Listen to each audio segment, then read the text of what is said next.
off to such a silly start. We're going south to Mexico and the predominant wind typically comes from the north, so it should be downwind, but you can see we're close hauled sailing upwind again. Ambrosia only sails upwind no matter what. So let me show you on the map here what's going on. We're pointing straight to Dana Point, so we're just going to be skimming the California coast until we get a wind change here. And then we can start to point somewhere more productive, like towards San Diego or Tijuana. But for now, we're just clipping the coast, making sure we don't hit anything, and we're southbound, upwind. So we're just now passing Dana Point, and the wind is starting to pick up a little bit. There's signs of whitecaps on the ocean. We're not going too fast. We're going probably 4.8 knots right now. So we're making a beeline for a waypoint that's just outside of Isla Coronado on the Mexican border. And at this speed, we will get there in about 13 hours. It's 1:30 p.m. Pacific Standard, so that puts us on the Mexican border at about 3 o'clock in the morning. Things are going great. The sail's been beautiful. We've had dolphins already. I can hear you. The toilet works great. I emptied the tank once we were past 3 nautical miles. Flawless. Everything is going really, really good. The solar panels are keeping the batteries topped up. We've got Starlink here. I've already video chatted with my family. It's been a really great start to an awesome adventure.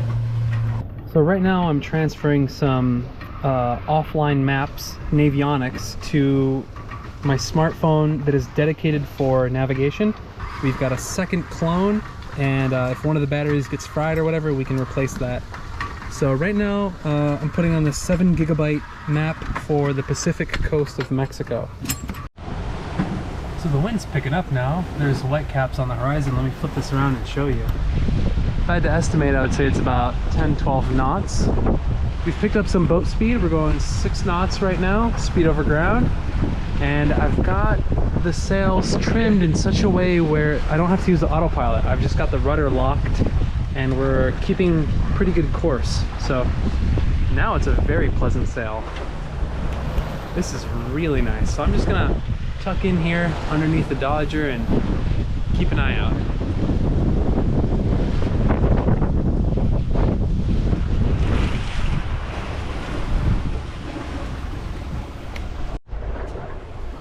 So it's about 6 p.m. on day 1 and my shift is over. I'm making some hot cocoa for Samantha and she's gonna take the first night watch from 6 p.m. to midnight, and then we'll swap again. She'll wake me up at midnight and I'll take it from midnight to 6 a.m. So got some Trader Joe's hot cocoa mix. I think we're outside of Oceanside right now. We should be entering Mexican waters around 2 o'clock in the morning. We've picked up some speed from our initial speed. You know, we started off going only about 4 knots, 4.5, but now we're doing 6 routinely. The wind's piped up and the swell is a lot bigger. We expect the swell to get larger. We're expecting waves of about 13 feet. Right now they're probably in the 4 to 6 range. So they're gonna double or triple in size. So that'll be interesting. Windy keeps telling us that the wind should be coming from behind at around 15 to 20 knots, but we still have wind on our nose. It's about 12 to 15 knots right now on our nose. And wow, that smells great. Well, rookie mistake number 1, never leave something on a surface that doesn't gimbal. All right, I'm gonna finish this up. See ya.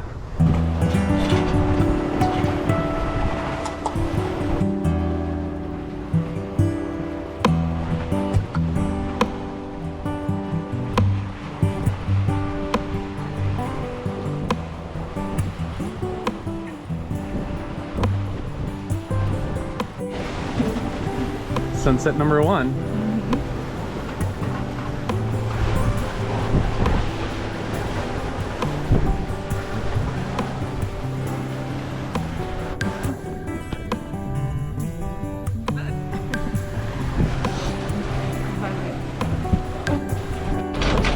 Well, it's sunrise on day 2. Last night was a very difficult watch for both me and Samantha. We had no wind, so it was just flogging sails all night long, hardware banging on the deck, and big rolly seas. So it's definitely not a pleasant night, but we managed to do our shifts and get enough sleep. So looking forward to some sunshine today and hopefully some wind right around noon.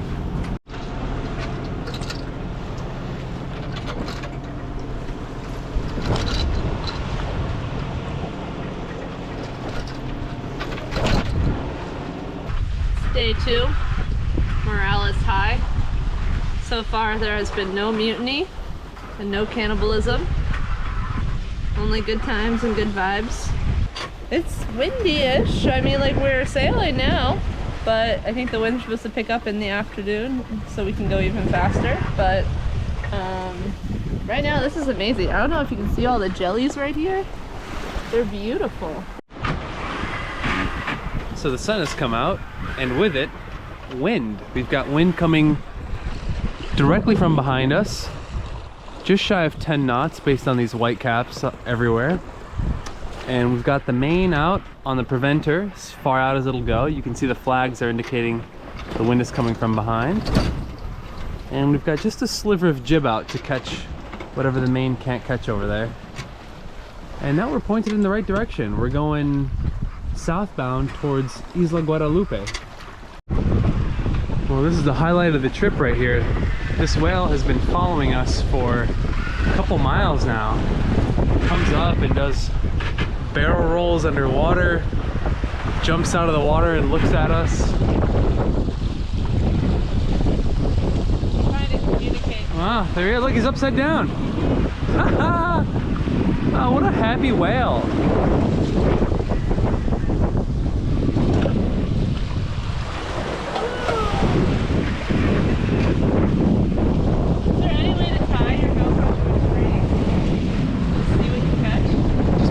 Me in the dinghy.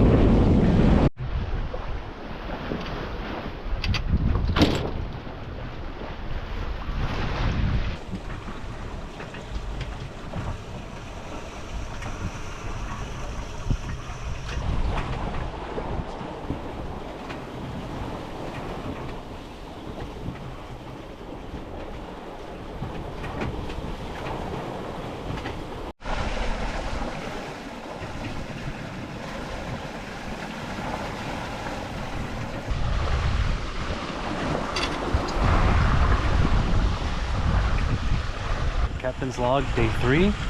The sun is just about to rise. We're going along at 5 knots. It's 5 o'clock in the morning. And we've got the wind right on our beam. It's nice. I'd say we're maybe halfway between Ensenada and Isla Guadalupe. And we've set a course straight for Isla Benito. Or Benedito, one of those. It's been a long passage. It's been really good though. There's times where it's really stressful and just difficult to deal with. It's a lot harder going downwind in light air than I would have thought. It's kind of like playing a game of chess.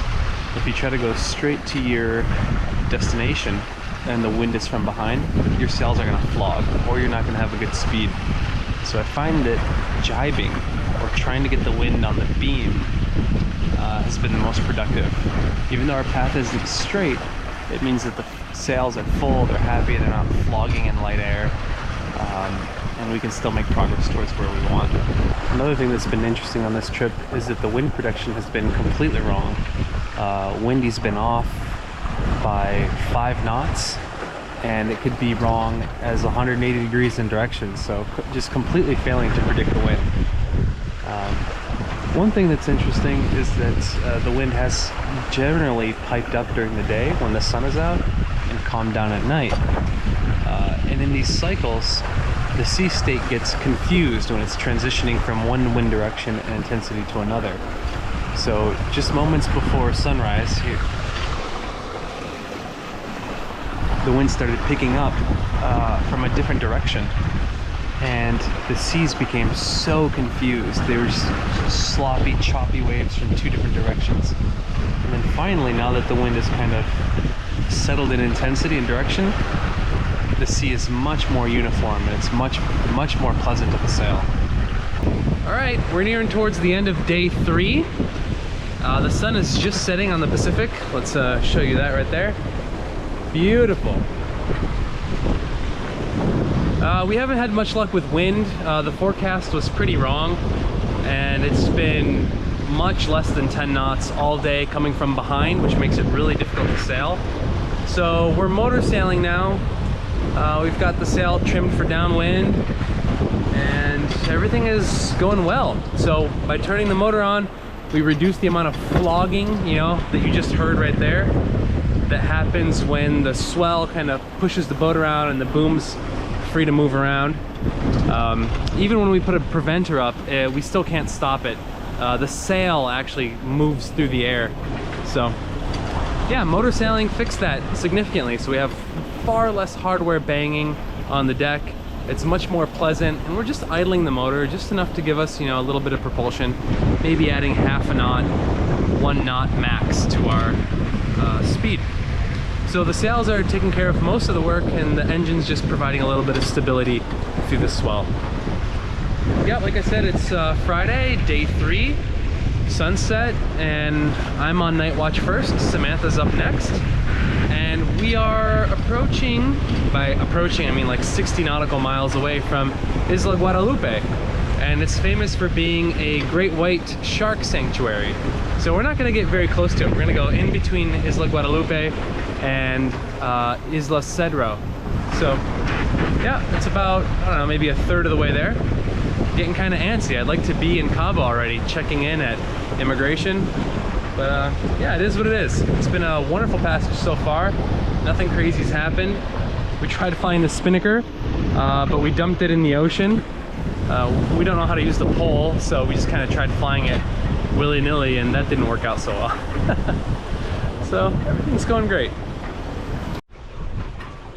So it's the start of day 4.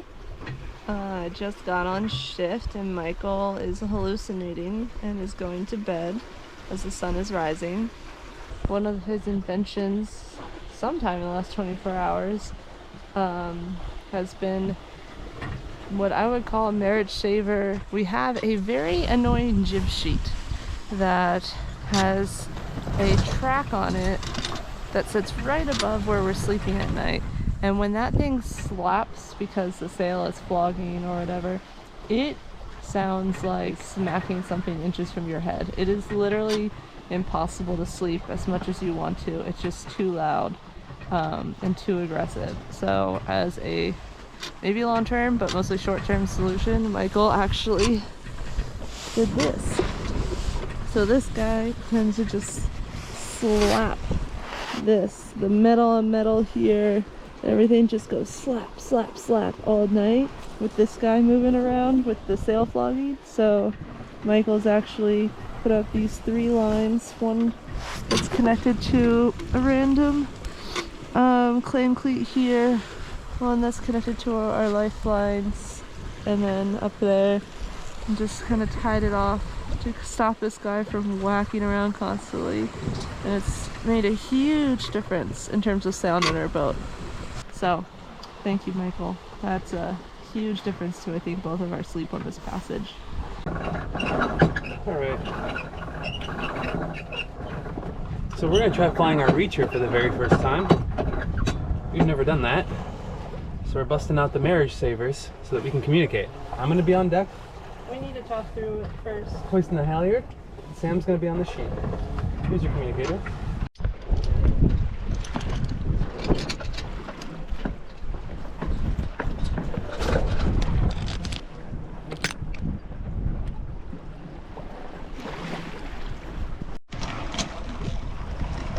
So we're working on some issues on flying this reacher. Looks like it's going into our life sling, huh? We're moving. Yeah. Let's see. All right, we're just now approaching 4. And here is our reacher. What a beautiful sail. It's huge. Let's go look at the clue attachment up front.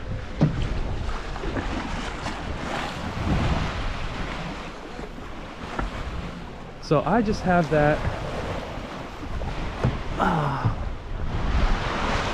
like this, just kind of like a loop coming down to this little deck mount right behind the windlass. I would like to find a way to attach this up further near the pulpit over there. So maybe I just extend this rope and I pass it through the pulpit and then anchor it here. But as it stands, she flies. So it's day 4. We've completed 72 hours of sailing. We're probably into our 80th hour, and we're more or less halfway there. You can hear the autopilot struggling a little bit in the background. The stars out here are really beautiful. I feel more connected with outer space and astronomy on a sailboat than I ever have on land, because it's just one of the darkest places that I've ever been. You cut the lights on the sailboat and it's pitch black. You can see the entire Milky Way. You can see Andromeda Galaxy with your naked eye. You can see whatever nebula is in Orion's belt. It's so pretty. And there was a meteor shower last night. So every 15 seconds there was a meteor just crashing through Earth's atmosphere. Really pretty. So it's been a really nice trip so far. It's definitely been a lot longer than Samantha or I had anticipated. I don't know why. I think we were gonna finish this trip in 4 to 5 days, but it's gonna turn out to be like 9 or 10. Right, Sam? This is taking a lot longer than we thought. Yeah, that's because we listened to other people instead of actually looking it up ourselves. And I think we were over optimistic with boat speed. We were like, oh yeah, we'll be doing 6 to 7 knots the whole time. The wind looks good, but the wind dies, and then you do half that speed, which means it takes twice as long as you thought. So we've got good wind now. Let me show you what the ocean looks like. We've probably got about 15 knots coming on our aft quarter like this. I'll show you what the flags look like. There they are.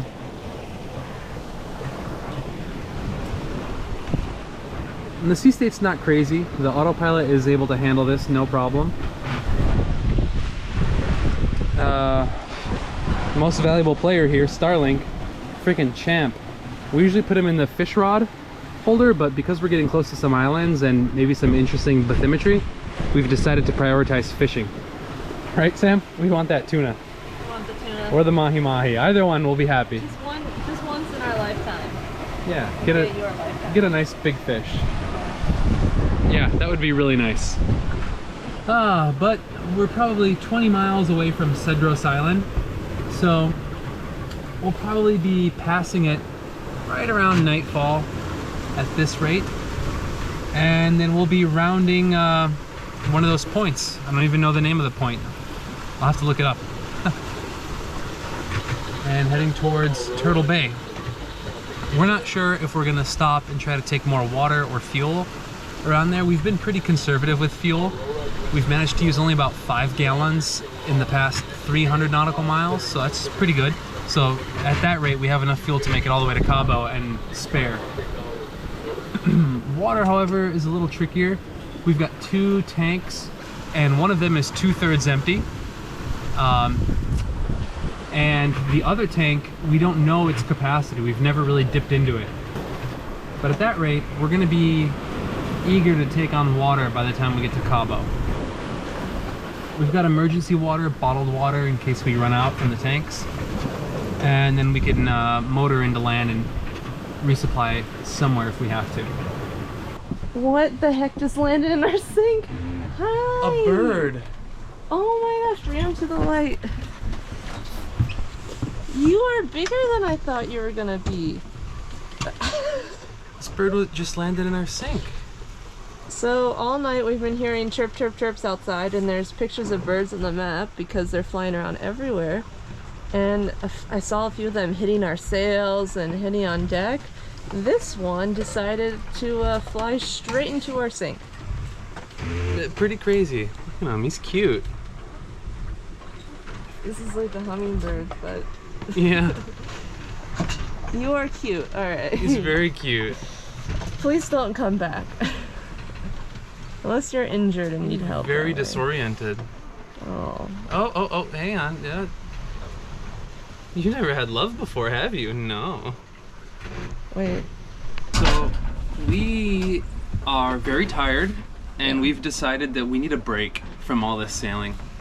So we're headed towards Bahia Tortugas, and right now we're kind of approaching Cedros Island, like this. Mm-hmm. And we're about to just navigate through some kind of shallow areas and some other islands. There's kind of like a high plateau on our starboard side, and then Cedros is kind of port forward, and then Isla Natividad is dead ahead. So pretty soon we're gonna turn to starboard, and we're gonna make a beeline straight for Tortugas. They go from Turtle to Mag. Land ho! Land ho! Wow, there's some pretty deserts.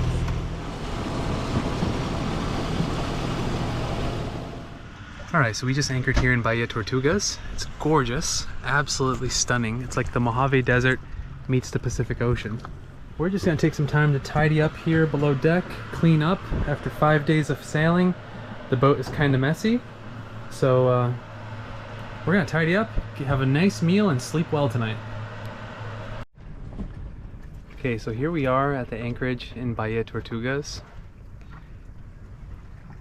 It was such a beautiful sail. It was very tiring. But it's the first time we've ever done multiple days like that. I think we've gone maybe 350 nautical miles, and 5 days. It was definitely a test, and it's been great. It hasn't been easy, but it's been amazing. And the whole reason why we even made this stop, well, one of the big reasons is that the dinghy tether came off. So you can see right on the front of the dinghy there's this brown patch, and here's the tether right here. So this came right off the dinghy. When you're going downwind and following seas, the boat surfs, the dinghy surfs faster, and then the boat goes away from the dinghy faster than the dinghy can, because we're sailing, the dinghy's not powered, and then it yanks and it pulls really hard. And that kind of shock load, after thousands of waves, finally ripped that D-ring off. So that's really why we're here, and also to just relax. We've been non-stop sailing for 5 days, and it's nice to just not have to worry, not take watches. We can enjoy a sundowner. It's really nice. Good morning. We slept for a whole night, right? Yeah, we slept for 12 hours more or less. Yeah, and now we have friends. We haven't seen that many sailboats. Look, there's 3 sailboats here. That's amazing. But we're leaving Bahia Tortugas. We have to keep moving. We're gonna try to hit tonight and anchor at Bahia Asunción. The plan is to get fuel and maybe some water there tomorrow morning. Just stay the night for tonight and then keep on sailing after we get that fuel tomorrow morning, and just try to go it non-stop and go back to our grind of just sailing overnight until maybe Mag Bay or maybe even the Cabo if we're feeling good.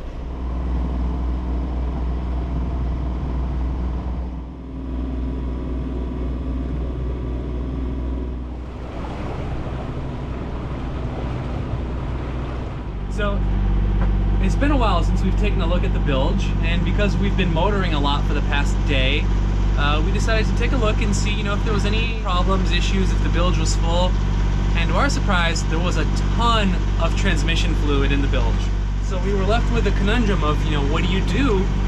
Do you just throw soap on it? Turns out no. We looked that up, that's illegal. You can't just discharge the oil overboard, that's illegal too. And luckily for us, we have a solution. It's these oil absorbent pads. We didn't own any of these before we got the live aboard permit from Newport. So Newport gave us a little welcoming baggie with a lot of information, and in it was a pillow of oil absorbent cloth and some of these wipes. Now, the reason why I'm stopping to talk about this is that these things are amazing.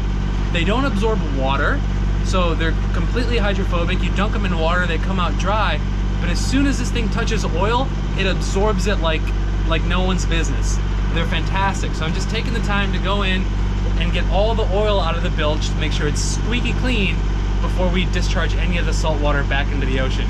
So thank you, Newport Beach. Thank you, the folks at the Harbor Department, for giving us this kit. I think it's amazing. More boaters need to be aware of this. I had no idea that these pads worked so well because my whole life I've been trying to clean up water spills with these hydrophobic towels, and they work fantastic for oil. Okay, so we made it to Bahia Asunción.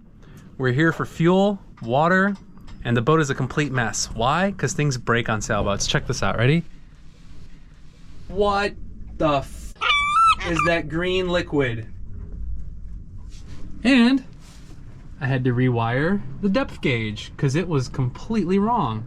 Luckily, we've got 2 piezoelectrics on this boat. One is right there, and the other one is over there. I just wired up one of the spare piezos and it works. And this is the reality of sailing a boat, is that all the tools come out every 6 hours and everything gets spread around the cabin.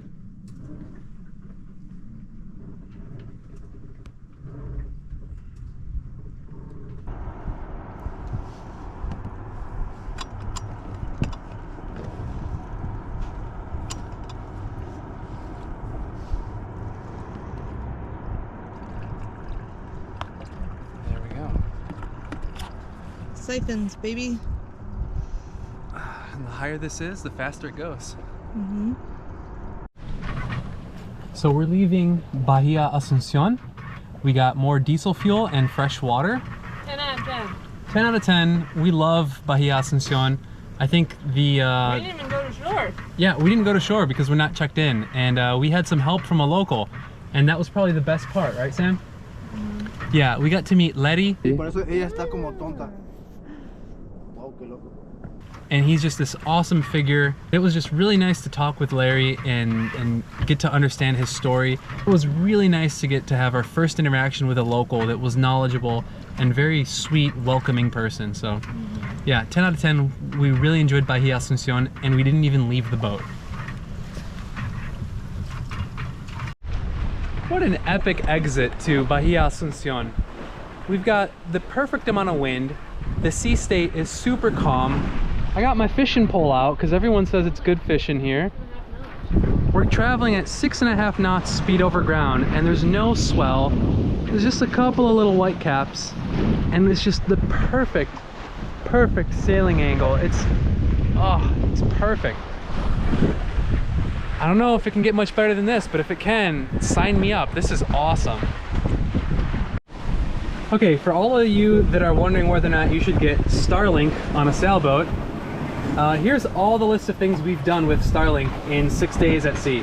When we didn't know when we were going to fuel up, I was able to find on the internet the name of a person in Bahia Asunción, and they were able to text me on WhatsApp and tell me that they were able to bring me fuel and water before we even got there and knew what was there.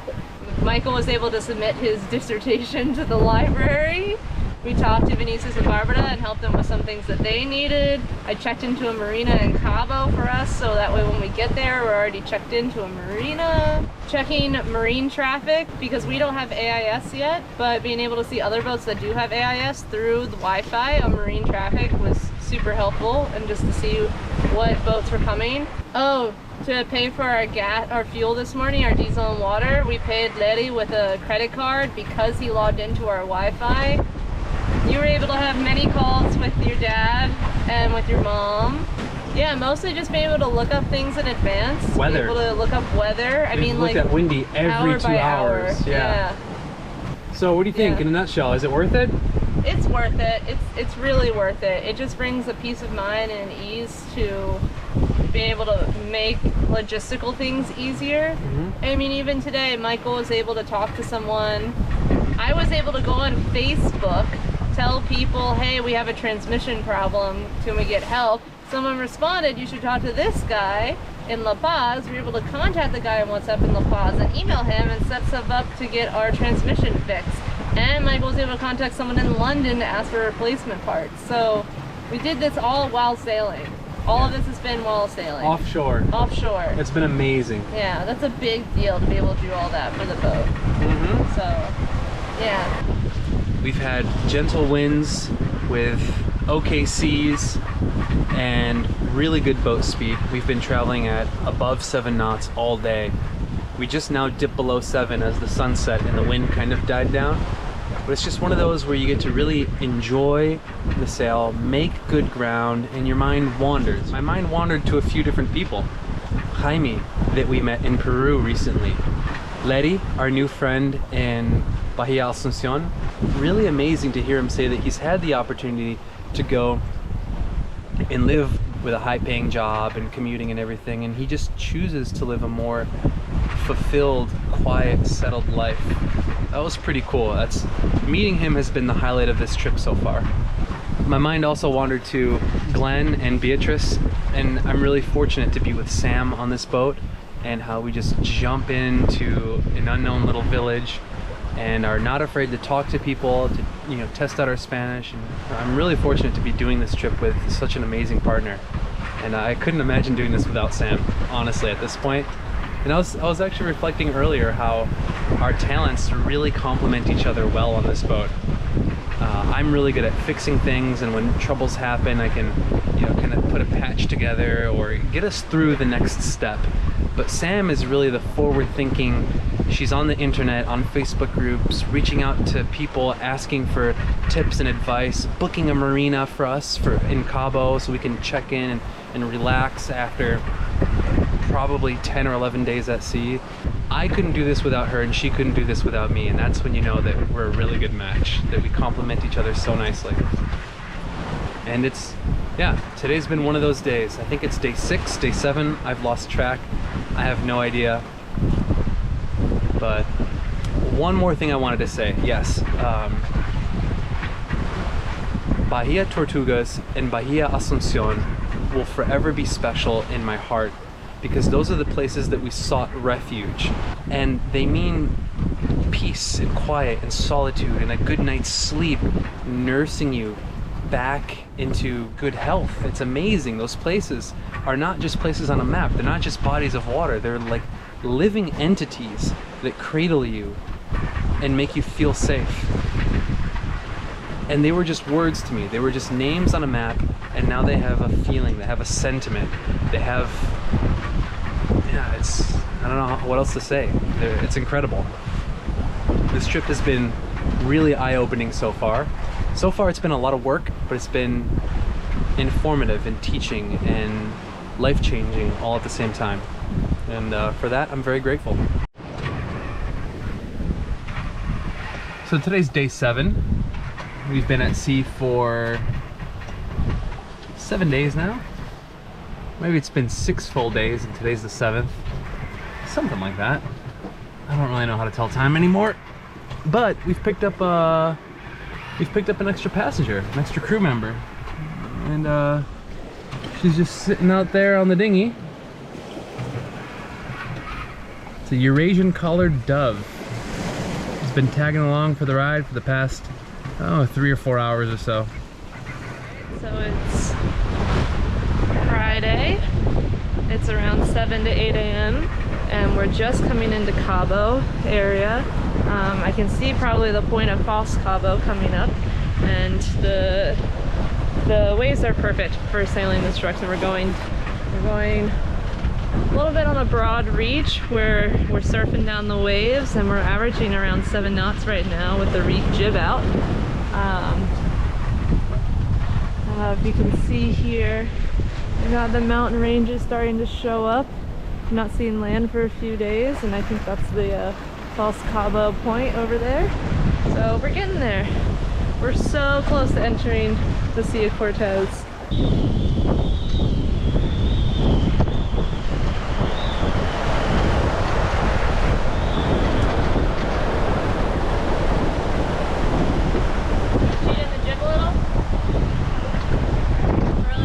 Yeah, let's furl the jib. I'll turn downwind. You stay on the jib sheet and I'll be on the furler.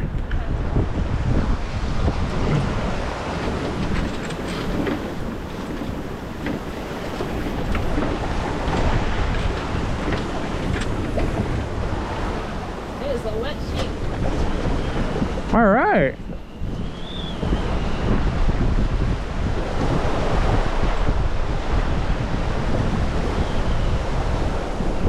There's one sailboat straight ahead of the rocks. I see that too. It looks wide, maybe a catamaran. Gosh, this is pretty. I can't believe this is what the entrance to Cabo is like. Windier than heck. Downwind, rounding the cape, constantly surfing waves. This is wild, absolutely wild.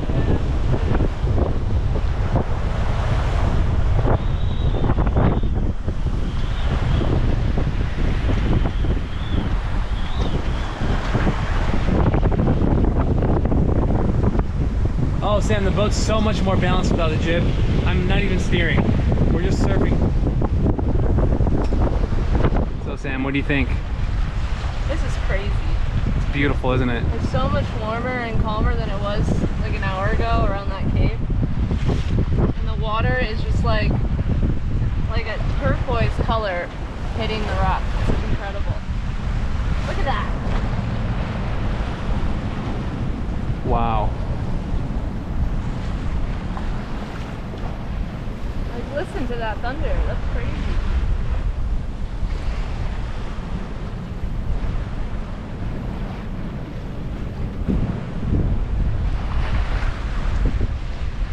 Is it cold?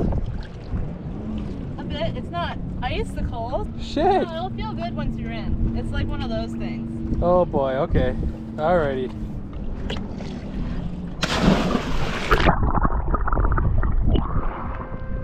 That's great.